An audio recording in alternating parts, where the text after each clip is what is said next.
Қайырлы күн, ата-аналар және оқушылар. Мен Ақнұр Бейсенбайқызы. Сіздермен бүгін Назарбаев зияткерлік мектебі туралы жалпы ақпаратпен бөлісетін боламыз. Назарбаев зияткерлік мектебіне 6 сынып оқушыларының емтихандары қай пәннен емтихан тапсырады және де конкурсы іріктеуге қалай тіркелуге болады, қандай құжаттар қажет деген сұрақтарды қамтитын боламыз. Назарбаев зияткерлік мектебінің емтиханының бірінші күні математика, сандық сипаттама және жаратылыстану пәндері бойынша тест тапсырылады. Ал екінші күні тілдік тест қазақ тілі, орыс тілі және ағылшын тілі пәндерінен тапсырылады. Тестілеу нәтижелері 3w.nes.edu сайтында 40 күнтізбелік күннен кейін жарияланады. Конкурстық іріктеуге тіркелу үшін сізге құжаттарды мектепке тапсыру қажет болады. Мектепке құжаттарды тапсыру үшін сізге онлайн бронь жасау қажет болады. Қазір мен сіздерге қалай онлайн бронь жасау қажет екендігін көрсететін боламын.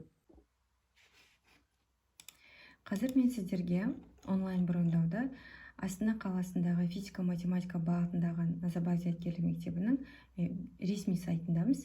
Төменге түсетін болсаңыздар, мына жерде конкурс отбор, конкурс іріктеу. Өзіңізге ыңғайлы тілді таңдап аласыз.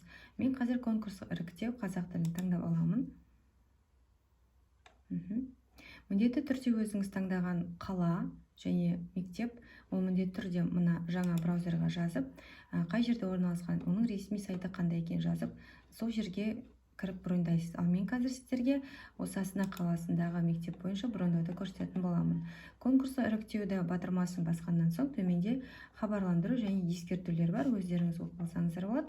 Мен қазір сіздерге қабылдау комиссиясына арнайы кезекті қалай броньдау керек екенін көрсеткелі отырмын.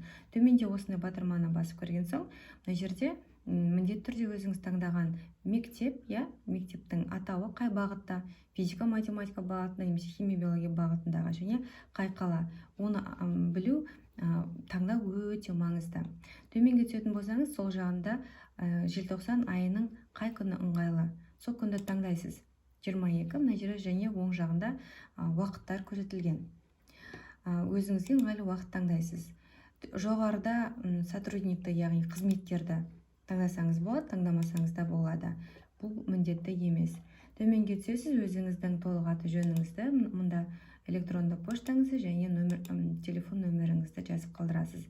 Қосымша ақпарат ретінде қалдырсаңыз болады, алайда міндетті емес. Зарезервировать батырмасын басқан соң, сіздің электронды поштаңызға хат келеді. Құжат қабылдау бойынша 2022 жылғы 1 желтоқсаннан 2023 жылғы 10 қаңтарға дейін қабылданады. Қабылдау комиссиясының жұмыс кестесі дүйсенбі жұма күндері 9-дан 9:00-ден кешкі 6:00-ге дейін, сенбі күні таңғы 9-дан 9:00-ден күндізгі 1-ге дейін жұмыс жасалынады. Түскі үзіліс уақыты 12-ден 1-ге дейін созылады. Мереке күндері 2022 жылдың 16-сы 31 желтоқсан, 2023 жылы 1-і, 2-сі және 7 қаңтар аралығы мереке күндері, ал демалыс күндері ол 17 желтоқсан. Кешенді тесттер 2023 жылдың 2-3 наурыз күндері өтеді. Конкурстық іріктеуге қатысу үшін келесі құжаттар қажет етіледі. Ең бірінші толтырылған өтініш, екіншісі сауалнама, үшінші туу туралы куәлік, төртіншісі үлгерімі жайлы табель, келесі бесіншісі үміткердің 3-4 суреті. Бұл құжат 5 құжаттың барлығын жинап, 10-дық файлға, пластикалық папкаға салып тапсыруыңыз қажет. Егер конкурсы іріктеуге белгіленген мерзімнен кешіктіріп беретін болсаңыз, немесе қажет етілген құжаттардың саны түгел болмаса, онда комиссия құрамы сізді конкурстық іріктеуге жібермеуге құқылы.